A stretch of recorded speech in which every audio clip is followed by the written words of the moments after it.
Avant-hier mardi, l'attribution des fréquences pour la future 5G a été mise aux enchères. L'État espère en tirer au bas mot 2 milliards d'euros, mais surtout gagner en compétitivité face aux autres nations, car l'enjeu est énorme. Par exemple, on estime à 22 milliards le nombre d'objets qui pourront être connectés grâce à la 5G. La 5G qui semble donc représenter un progrès considérable, à moins que cela ne soit un danger, comme le pensent certains opposants. Certains maires écolos, par exemple, ont déjà déclaré qu'ils ne voulaient pas d'antenne dans leur ville. Bonjour Jacques Moulin. Bonjour. Vous êtes directeur général d'iDate DigiWorld, c'est un think tank pionnier dans le domaine du numérique. Auparavant, vous étiez à la tête d'un cabinet conseil spécialisé dans la transformation digitale des opérateurs, après avoir vous-même travaillé chez Orange. Bref, la 5G est un sujet que vous maîtrisez, que vous approuvez. Expliquez-nous ce qu'est la 5G et pourquoi elle est essentielle. Alors la 5G n'est pas une simple évolution de la technologie, c'est avant tout une révolution. On a connu la 1G qui a permis effectivement la voix, on a connu la 2G qui a permis la voix plus les SMS. Certains d'ailleurs disaient que les SMS ne seraient pas très répandus. On a connu la 3G avec un Internet limité, la 4G qui a permis un débit Internet plus fort. Et la 5G n'est pas juste une évolution. C'est une révolution dans le sens où, associé à la robotique, associé à l'Internet des objets, ce qu'on appelle aussi le machine to machine, on va assister à une vraie transformation des chaînes de production, à une vraie transformation des chaînes de maintenance, à la conception même des solutions qui peuvent être apportées pour les consommateurs. Bref, c'est une révolution extraordinaire qui va être un gage de compétitivité et donc un gage de création d'emplois pour demain. Deux exemples concrets, les voitures sans conducteur, les médecins qui opèrent à distance et quoi d'autre ? Alors, les voitures sans conducteur, alors la voiture autonome... Non, alors ça marchera pas. Pas tout de suite. C'est pas pour tout de suite. Bon, alors, exemple concret. Alors, c'est pas pour tout de suite. Il y a un exemple, je crois qu'on a tous en tête, qui est les soins d'urgence. Ouais. Parce qu'on parle effectivement dans la médecine, de la télémédecine et des opérations à distance. C'est vrai que grâce à la 5G, compte tenu du fait que le temps de latence, c'est-à-dire le moment où on transmet finalement une donnée, le moment où cette donnée est reçue, est très, très limité. Voilà, les gens disent ça rame, et là avec la 5G, théoriquement ça ramera pas. Exactement. Et donc qu'est-ce qu'on pourra faire qu'on ne peut pas faire aujourd'hui ? Un exemple tout simple, un accident. Vous avez, on le sait, parfois une nécessité de jouer à la seconde, en tout cas à la minute, c'est évident.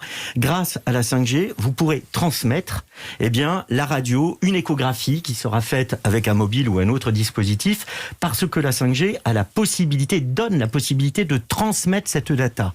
Donc, c'est un exemple tout bête. Il y en a des tas d'autres. On a des expérimentations actuellement qui sont en cours, qui sont pilotées par les opérateurs, par des équipementiers, par différents acteurs, en lien avec les collectivités locales. Et on voit bien que pour l'Europe et pour la France a pris un peu de retard d'ailleurs, pour l'Europe et pour la France, c'est une question de compétitivité et d'avantage concurrentiel. Dans ce studio avec nous, Yves-Marie, bonjour. Bonjour. Vous êtes cofondateur de Lève les yeux, c'est un collectif qui a été créé il y a 2 ans pour lutter contre l'addiction aux écrans et pour encourager la déconnexion, pour, je vous cite, une reconquête de l'attention. Vous avez co-signé à la fin de l'année dernière une tribune dans l'IB contre la 5G dans laquelle vous affirmiez qu'il y avait un danger sanitaire et surtout social. Sur quels éléments vous basiez-vous ?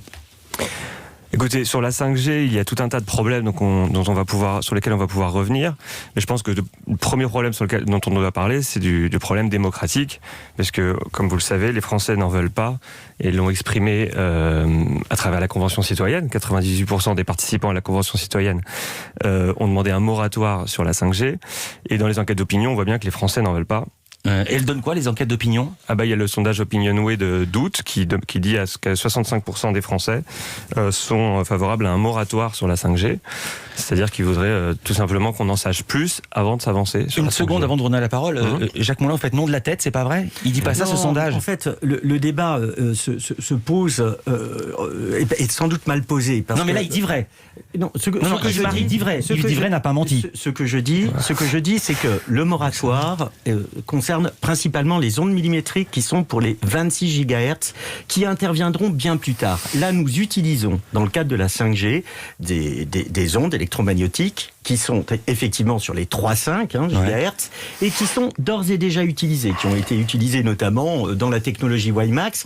Et quand on regarde notamment ce qu'a pu dire, par exemple, l'autorité de régulation américaine, ce qu'a pu dire aussi la dernière mission qui avait été mandatée par le ministère de la Santé, par le ministère de l'Industrie, etc., on voit qu'il n'y a pas et quand on compte les 3000 études d'ailleurs qui ont été faites, il n'y a pas actuellement sur les ondes qui sont utilisées pour la 5G, les 3,5, il n'y a pas de danger avéré. Donc en l'occurrence, les 26 GHz, ça c'est autre chose. Ouais. Et effectivement, l'ANSES va s'intéresser à ce sujet pour le premier trimestre 2021. On parlera de la santé juste après. Yves-Marie, vous n'êtes pas un amiche à vous voir comme ça. Non. Vous comprenez quand même qu'il y a des enjeux économiques que représente la 5G. Il ne s'agit pas seulement, comme dit Éric Piolle, le maire de écolo de Grenoble, de pouvoir regarder un porno dans un ascenseur. Bah non, mais effectivement, mais là je vois que donc on a monsieur en face qui est donc favorable à la 5G et qui nous explique que ce sera une révolution.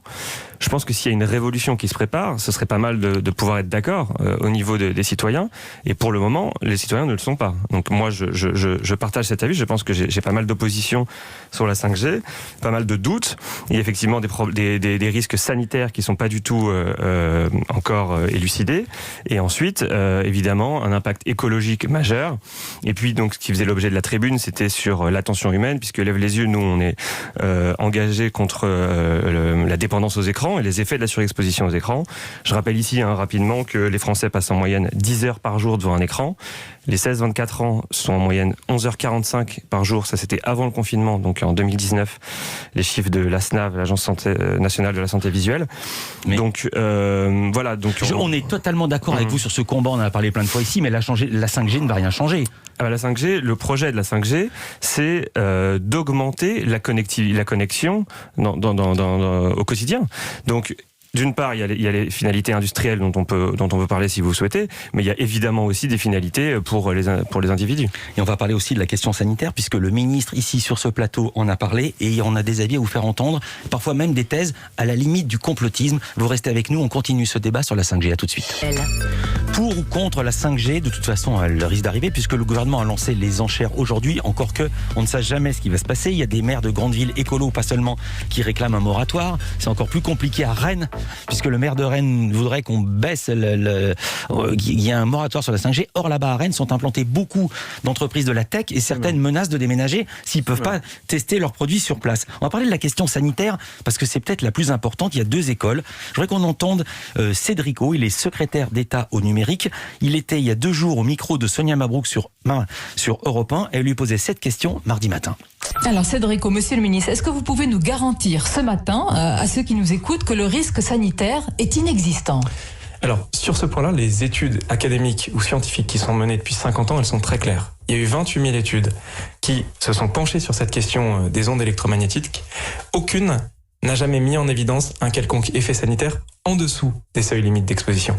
Et sur ces seuils limites d'exposition, je rappelle que la France est l'un des pays qui a le cadre le plus contraignant. En moyenne, les Français dans la rue sont exposés à des valeurs d'exposition aux ondes qui sont 200 à 300 fois inférieures aux normes limites internationales. Donc pas d'inquiétude à avoir. Donc a priori, à ce stade, il n'y a pas d'inquiétude à avoir, mais ce que nous souhaitons... À ce stade, oui. À ce stade, qu'est-ce que vous dites à ça ? Il répond à ça, Jacques Moulin. Absolument, absolument. Et je crois que ce que vient d'expliquer Cédric O, lorsqu'il parle des 28 000, on dit 28, on dit 30. Nous, vous savez, à l'IDAT, on a regardé déjà les 3000 études les plus sérieuses. Ouais. Il est évident que sur les ondes à 3,5, il n'y a pas le risque sanitaire. Et il est vrai, comme le dit Cédric O, il est vrai en plus que les limitations qui sont apportées par la France sont très fortes. On sait en revanche que là où il pourrait y avoir problème, c'est lorsque l'on est au niveau des 6. Or là, on est au niveau des 3,5. Donc en l'occurrence, c'est les gigahertz, c'est la fréquence. Absolument. C'est pas la puissance. En revanche, là où il y a une confusion, c'est que effectivement, pour l'industrie, on parlera des 26 gigahertz, mais ce n'est pas du tout le sujet actuel. Dans le camp d'en face, il y a des gens comme le prix Goncourt d'Ié Van Kovlart, personnage éminent, qui a écrit un roman très documenté. On le recevait, on parlait des 3,5 GHz, on le recevait dans Culture Média mardi. Écoutez Van Kovlart.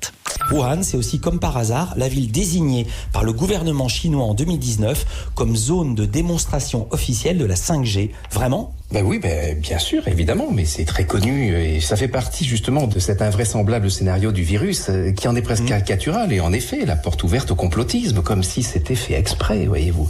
Et les effets de la 5G, les effets secondaires qui sont connus, qui est une augmentation. Oui, bien sûr. Il y a quand même énormément d'études qui ont été faites et c'est pas un hasard si aujourd'hui en France, les députés, pas seulement écologistes, demandent un moratoire. Il s'agit pas de revenir au temps des Amish et de la lampe à l'huile, mais si, comme c'est prévu et comme ça a été fait, la 5G émet sur 3,5 GHz, qui est la fréquence de l'eau dans notre organisme. Donc, ça peut pas être sans incidence. Et par exemple, un des effets constatés a été la gueusie, la perte du goût et puis la perte de l'odorat. Yves-Marie, là ça va trop loin quand même. La 5G qui vous donne la perte du goût et de l'odorat. Écoutez, moi je suis pas médecin, je suis pas scientifique. Je pense que sur la 5G, en réalité, on peut pas vraiment savoir puisque par définition, ce n'est pas encore déployé. En revanche, en Corée, c'est déployé. Dans certains coins et à Monaco. Mais je parle sur les impacts sanitaires, ça demande un certain temps pour l'établir. Et voilà, moi évidemment que sur la question des études et des effets sur la santé, on est un peu obligé de s'en référer à des tiers en qui on a confiance. Ouais. Et à titre personnel, j'ai beaucoup plus confiance dans des scientifiques indépendants qui alertent et qui demandent un moratoire. Il y a eu un appel de 170 scientifiques issus de 37 pays en 2017 qui demandaient un moratoire sur la 5G. En revanche, effectivement, les études, quand elles sont financées ou commandité par l'industrie numérique m'intéresse peu et j'accorde à peu près aucun crédit. Donc voilà, après moi, à titre individuel, je suis incapable de me prononcer bien sûr sur la réalité de ces questions. Je me tourne vers Jacques Moulin. Qu'on soit pour ou contre la 5G, il faut reconnaître qu'objectivement, avec la 5G, on va remplacer tous nos objets du quotidien, sans parler de l'obsolescence programmée. Pour l'environnement, c'est pas une bonne nouvelle. Non, on peut pas dire ça. D'abord, il faut pas avoir cette vision extrémiste avec nous allons remplacer tous les objets du quotidien. La logique... déjà, peut-être le milliard de téléphones portables, on va devoir le remplacer pour avoir la 5G. Certes, 6 milliards. 6 milliards. Certes, mais déjà, ce que l'on peut noter, c'est que l'industrie des télécoms, en global, a pris ce sujet à bras-le-corps. Je rappelle d'ailleurs que l'Organisation internationale des télécoms a demandé, avec la 5G, de réduire d'un facteur 100 tout ce qui était l'empreinte carbone. Je rappelle que la GSMA a demandé aussi le zéro empreinte carbone en 2050. Orange, par exemple, le groupe Orange s'est engagé pour 2040. On assiste aussi à tout un phénomène de recyclage qui est bien évidemment celui des terminaux. Après, il y a un travail qui doit être fait, ça c'est vrai, sur l'éducation, sur les usages, mais ça n'a strictement rien à voir. C'est un petit peu comme si on disait, il faut supprimer le vin parce que effectivement il y a un risque d'addiction et d'alcoolisme. C'est à peu près la même chose. Je suis d'accord avec vous, mais vous ne répondez pas à ma question. Si on vous dit mon téléphone qui est tout neuf, il peut plus fonctionner parce qu'on passe à la 5G, il y a bien on va bien être obligé de le mettre à la poubelle. Pardon de vous dire ça. Alors tout d'abord il y a des téléphones qui sont d'ores et déjà compatibles. Je tiens d'ailleurs à dire juste un point, c'est que les expérimentations 5G existent aussi en France. Elles ont lieu. Elles ont lieu à Rennes. À la gare de Rennes, par exemple, SNCF, Nokia et Orange font des expérimentations. Il y en a dans d'autres villes. Ça, Yves-Marie va plus jamais aller à Rennes en train. Yves-Marie, je vous laisse le mot de la fin. Le temps coule trop vite dans ce sujet. Non, mais sur l'impact écologique, je pense que là, il y a à peu près aucun débat à avoir. Aujourd'hui, le numérique, ça représente 4% des émissions de gaz à effet de serre. C'est supérieur au secteur aérien. Ouais. La 5G nous promet d'être 3 fois plus énergivore que la 4G. Évidemment, puisqu'on veut connecter 22 milliards d'objets. Attention, il n'est pas d'accord avec vous. Non, mais excusez-moi, mais là, du coup, je me permets de finir. On promet de connecter 22 milliards d'objets. Évidemment qu'il va falloir renouveler les smartphones. Et donc, il y a le coût en extraction de métaux rares. Donc, ce qui est programmé sur le numérique, c'est 7,5% des émissions de gaz à effet de serre en 2025, alors qu'il faudrait entamer une baisse. Je vous rappelle qu'on est face à des catastrophes écologiques énormes et que notre urgence, c'est plutôt de préserver le vivant plutôt que toujours vouloir plus nous connecter à l'infini. Efficacité énergétique de la 5G, 10 fois meilleure que celle de la 4G. Donc, ça, je regrette, les études sont là, elles le prouvent. On va s'arrêter sur ces deux chiffres contradictoires qui donnent à réfléchir et je sens que le débat n'est pas clos. Mais encore faut-il accepter ces études scientifiques. Voilà. Le débat est très bon et je donne la victoire à personne. Merci beaucoup Jacques Moulin. Je rappelle, vous êtes directeur général du think tank pionnier dans le domaine du numérique. Il s'appelle iDate DigiWorld et Yves-Marie, cofondateur de Lève les yeux, collectif contre l'addiction aux écrans et pour la déconnexion. Merci.